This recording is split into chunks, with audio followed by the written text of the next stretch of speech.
Good morning, Pelham Road. Hope you're doing well today. I have another two-parter. I'm going to do some today and some tomorrow, and this one doesn't really break up at a good point, so sorry about that. As I commonly do, or at least as one person says I commonly do, I begin in the wilderness and march to refreshing water. I think Socrates would have put it, I start with a question and arrive at the truth. And the old-fashioned preacher might say, well, we start in the pew and we end with a scripture. So I'm going to begin way out in the wilderness with 4 questions that you probably have no idea where I'm going. First question is, how does integrity face oppression? Now, integrity is not a word we hear much of these days. It's a concept practiced even less. I'm afraid in the not-so-distant future, integrity might be as far into our children as a rotary phone. Second question, what does honesty do in the face of deception? You know, the 10 Commandments say nothing about drinking, and yet that was a big deal for a long, long time.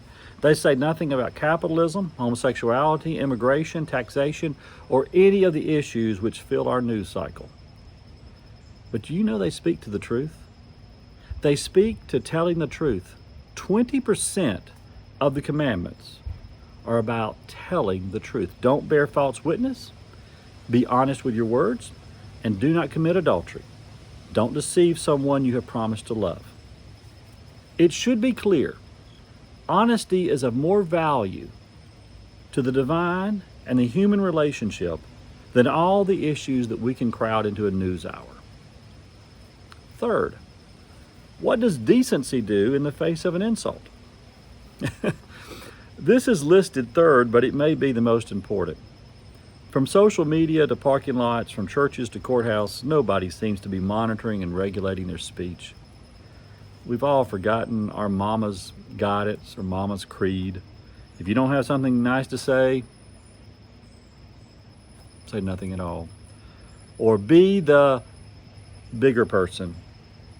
Or here is my favorite, 2 wrongs don't make a right. Seems to me that there was a Rocky movie, and he goes, yeah, I know you can throw a punch. Everybody can throw a punch. You wouldn't be a boxer if you couldn't throw a punch, but can you take a punch? Being insulted is the modern punch. And fourth question, what does virtue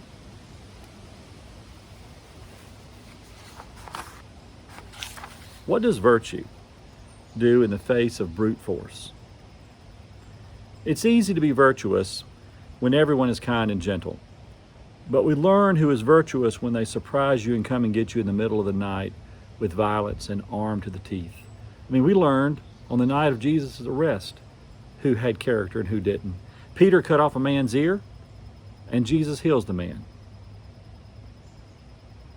Jesus answers their violence with bold virtue. Now, in one way or another, all of these questions are going to be addressed in the next couple of days. I don't promise really hard and fast answers, but I'm not going to ignore them.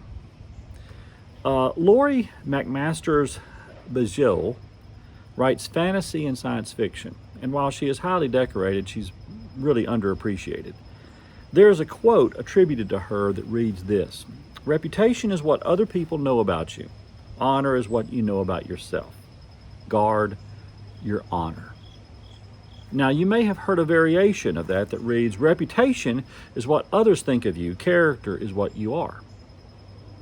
Hard to say who said it first, but John Wooden, the legendary basketball coach, put it this most memorable way: be more concerned with your character than your reputation, because your character is what you really are, while your reputation is merely what people think you are.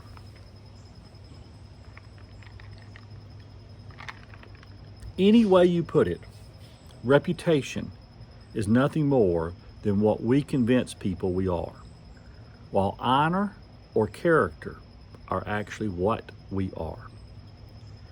And in a world of reality TV and the Kardashians, thank goodness that show's been canceled, we have succumbed to the idea that we are what people think of us,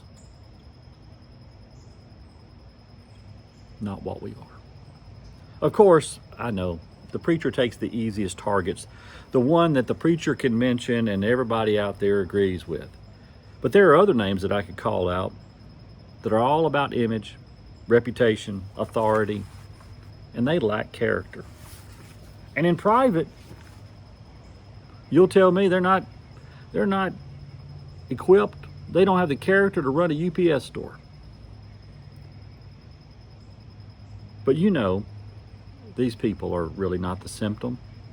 Are only a symptom, to the real issue, the real cause. The one that stares at us in the face each morning in the mirror. We know who the real problem is here. From our homes to our churches to our schools, we have failed in character education. In school, we educate for a test. In church, we inspire for orthodoxy.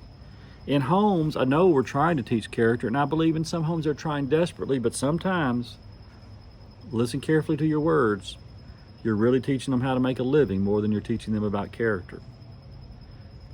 But where did we miss the character class?